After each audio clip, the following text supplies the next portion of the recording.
YouTube వీక్షకులకు నమస్కారం. నేడు చాలామంది భుజం నొప్పితో బాధపడుతున్నారు. ఈ షోల్డర్ పెయిన్ అనేది నేడు చాలామందిని వేధిస్తుంది.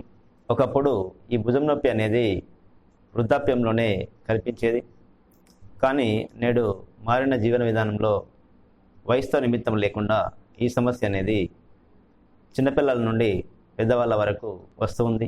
ఈ భుజం నొప్పి సమస్య అనేది ఉన్నప్పుడు కనీసం భోజనం చేయాలన్నా కూడా ఇబ్బందిగా మారుతుంటుంది. అలాగే ఏ పని చేయాలన్నా కూడా చాలా అవస్థగా అనిపిస్తుంటుంది. ఇంతగా వేధించే భుజం నొప్పికి ప్రధాన కారణాలు కనుక ఒకసారి చూసినట్లయితే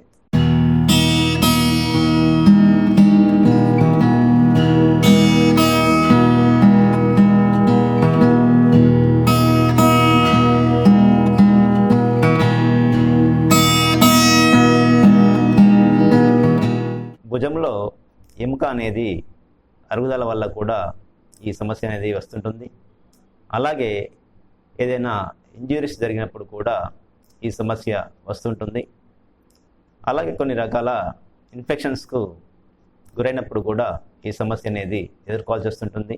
అలాగే కొన్ని రకాల జన్యుపరమైన కారణాల వల్ల కూడా ఈ భుజం నొప్పి అనేది చాలా మందిలో వస్తుంటుంది.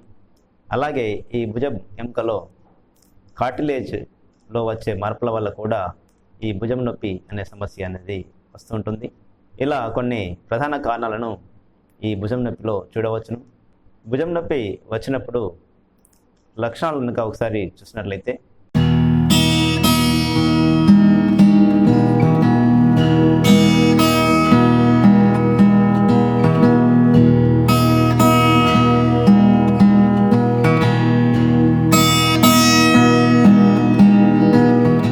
ముఖ్యంగా చేతిని పైకి ఎత్తలేకపోవడం, కనీసం షర్ట్ వేసుకోవాలన్నా కూడా ఇబ్బందిగా మారడం, చెయ్యని ఒక రకమైన యాంగిల్లో తిప్పలేకపోవడం, అలాగే ఏదైనా వస్తువును చిన్నగా లిఫ్ట్ చేసినా కూడా పెయిన్ అనేది తీవ్రంగా వస్తుంటుంది.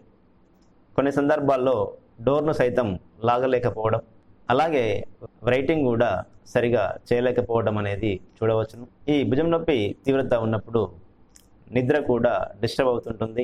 కొన్ని సందర్భాల్లో నిద్రలో ఒక సైడు పండుకోవాల్సి వచ్చినప్పుడు ఈ నొప్పి అనేది తీవ్రంగా వచ్చి వేధిస్తుంటుంది. ఈ సమస్య అనేది చాలా తీవ్రతరమై వేధిస్తున్నప్పుడు నిద్ర కూడా సరిగా పట్టక ఇబ్బంది పడుతుంటారు. ఇలా కొన్ని ప్రధాన లక్షణాలను ఈ భుజం నొప్పిలో చూడవచ్చును. ఇంతగా వేధించే ఈ భుజం నొప్పి వచ్చినప్పుడు ఎటువంటి జాగ్రత్తలు తీసుకోవాలో ఒకసారి చూసినట్లయితే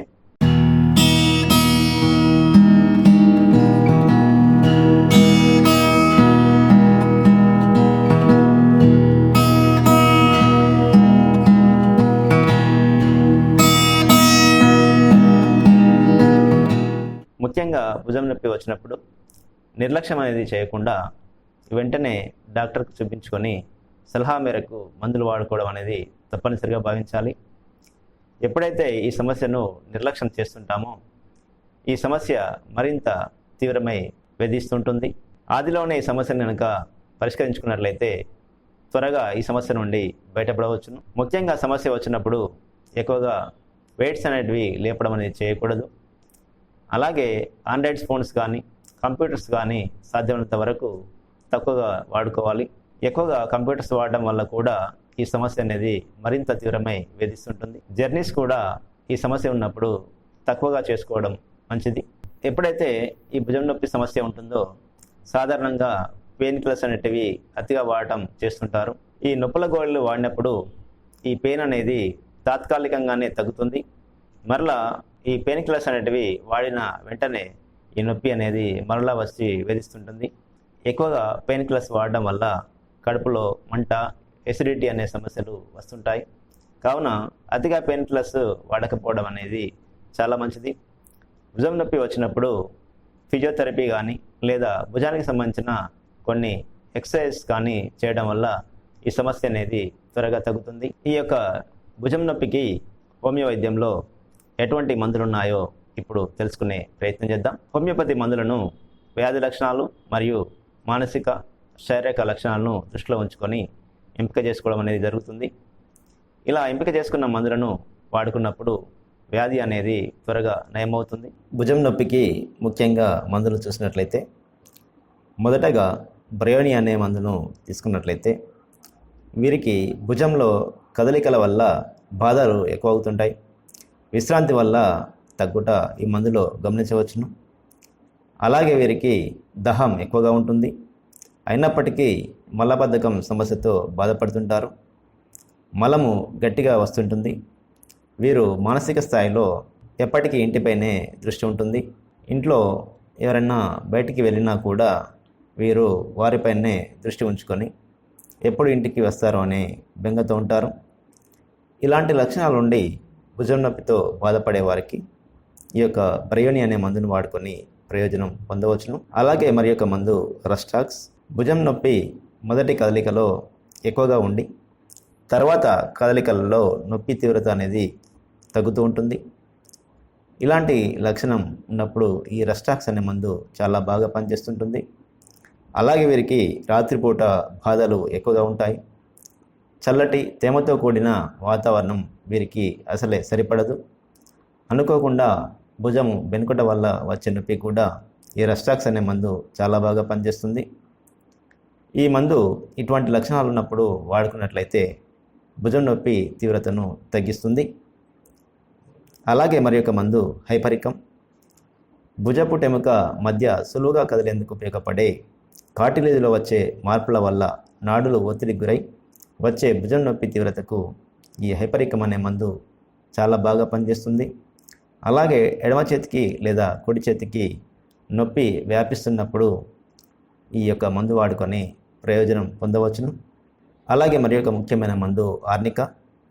ఏదైనా ఇంజురీస్ జరిగినప్పుడు, దెబ్బలు తాకినప్పుడు భుజం ప్రాంతంలో ఎముకలు ఇబ్బందిగా ఉన్నట్లయితే ఈ ఆర్నిక అనే మందు చాలా బాగా పనిచేస్తుంది.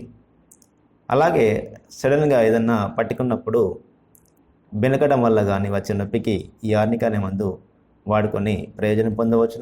అలాగే శారీరక శ్రమ అనేది విపరీతంగా చేసినప్పుడు వచ్చే భుజం నొప్పికి ఈ మందు చాలా బాగా పనిచేస్తుంది.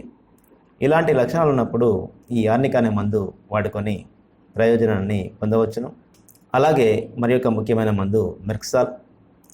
గనేరియా, సిఫిలిస్ లాంటి వ్యాధులను అణగదొక్కడం వల్ల కీళ్ళ సమస్యతో పాటు భుజం నొప్పి వచ్చి ఉన్నప్పుడు ఈ మందు వాడుకొని ఉపశమనం పొందవచ్చును. అలాగే భుజం నొప్పి వీరికి రాత్రి వేళల్లో ఎక్కువగా ఉండట గమనించవచ్చును. ఇలాంటి లక్షణాలు ఉన్నప్పుడు ఈ మెర్క్సాల్ అనే మందు చాలా బాగా పనిచేస్తుంది.